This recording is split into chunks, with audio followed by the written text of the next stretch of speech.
Looking overseas, China is taking a hard line against COVID with the Beijing Winter Olympics less than 2 weeks away. One district in the capital is being targeted this morning under the country's so-called zero COVID policy. Millions of people have been told not to leave the area. Elizabeth Palmer looks at the country's maximum effort to keep the virus from disrupting the Olympic Games.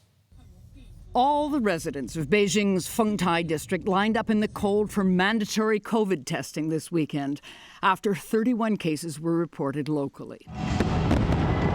And with the opening of the Winter Olympics just 10 days away, smaller scale testing was going on across the city. The overwhelming priority is to stage an Olympic spectacle, mainly for TV, virus-free. The venues are ready. There's even fresh snow at some of the alpine locations. But to minimize any chance of outbreaks, local people aren't allowed to buy tickets. Instead, spectators will be specially screened groups chosen from inside China. Meanwhile, from outside China, Olympic athletes and officials have begun to arrive.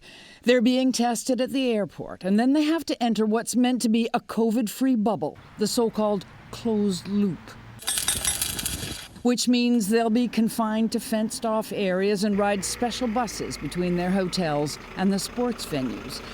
But already the Chinese say they've picked up 78 COVID cases among travelers arriving for the Games.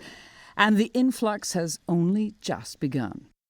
The Chinese authorities are so hyper-determined to catch every single COVID case that people who go to the drugstore these days wanting cough and cold medication, say, or something to bring down a fever, automatically get an alert ordering them to go and get tested. For CBS Mornings, Elizabeth Palmer, Bangkok.